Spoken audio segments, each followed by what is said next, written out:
ketiga, mana yang termasuk syariat dan fikih. Perbedaan teks 2 dan 3 yakni tata cara salat subuh pada teks 2 menggunakan doa kunut, sedangkan teks 3 tidak menggunakan doa. Pengertian fikih dan syariah.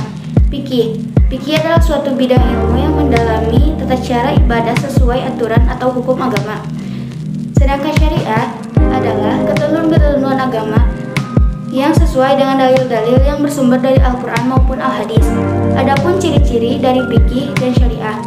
Ciri-ciri syariah: 1. Bersumber dari Al-Quran dan Hadis serta kesimpulannya diambil dari keduanya. 2. Hukumnya bersifat qat'i atau pasti. 3. Hukum syariatnya hanya satu universal, tetapi harus ditaati oleh semua umat Islam.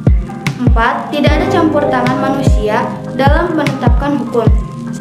Sedangkan ciri-ciri fikih yaitu: 1. Bersumber dari para ulama atau ahli fikih tetapi tetap menunjuk pada Al-Quran dan Al-Hadis. 2. Hukumnya bersifat dani atau dugaan. 3. Berbagai cara pelaksanaannya. Dan keempat, adanya campur tangan manusia dalam penetapan pelaksanaan hukum. Periode pertama, yakni periode risalah. Selama masa Rasulullah, pada periode ini fikih masih dipahami sebagai segala yang terkandung dalam Al-Quran dan Hadis. Ciri-cirinya, fikih dipahami dari segala yang dikandung Al-Quran serta Hadis. Periode kedua, terjadi pada masa periode 4 khalifah, masih pertengahan abad pertama Hijriah. Para sahabat masih menyelesaikan permasalahan hukum yang dirujuk kepada Rasulullah SAW. Namun, setelah beliau wafat, para sahabat baru berani berihtihaj dalam menyelesaikan permasalahan baru dengan mencarinya Al-Quran ataupun meneliti hadis-hadis Rasulullah SAW. Ciri-cirinya, pada masa khalifah utama hingga abad pertengahan Hijriah. Periode ketiga, terjadi pada masa pertengahan abad Hijriah sampai permulaan abad kedua Hijriah. Ciri-cirinya, pada masa pertengahan abad pertama Hijriah hingga pertengahan abad kedua Hijriah. Periode keempat, yaitu terjadi pada awal abad kedua hingga pertengahan abad keempat Hijriah. Periode ini berkembang pesat dengan mulai munculnya para imam mazhab seperti Imam Hanafi, Imam Maliki, Imam Syafi'i, dan Imam Hambali. Ciri-cirinya yaitu munculnya para imam mazhab. Periode kelima, yaitu pertengahan abad keempat sampai pertengahan abad ke-7 Hijriah. Pada periode ini, gerakan ijtihad mulai melemah.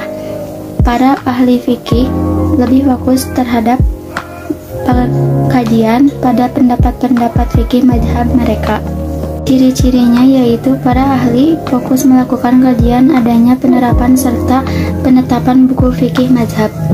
Periode 6, dari pertengahan abad ke-7 Hijriah hingga munculnya kodifikasi hukum perdata Islam pada masa Turki Utsmani yang diundangkan pada 26 Sya'ban 1293. Sejumlah hal penting muncul pada periode ini, seperti berkembangnya pembukuan fatwa hukum resmi dengan menyusunnya pada bab tertentu. Ciri-cirinya adanya perkembangan pembukuan fatwa hukum resmi. Periode 7, bermula setelah munculnya kodifikasi hukum perdata Islam hingga masa modern. Ciri-cirinya zaman meluasnya usaha kodifikasi hukum yang tak hanya pada hukum perdata, tetapi juga pidana, acara, dan hukum administrasi negara. Selanjutnya yakni konsep ibadah. Ibadah mahdoh merupakan ibadah berwujud penghambaan yang hubungannya secara langsung antara hamba dengan Allah Subhanahu wa Ta'ala. Contohnya sholat, puasa, haji, umroh, dan lain sebagainya. Yang kedua yaitu ibadah ghairu ma'allah, merupakan ibadah yang tak hanya hubungannya dengan Allah Subhanahu wa Ta'ala, namun dengan sesama makhluk yang lain.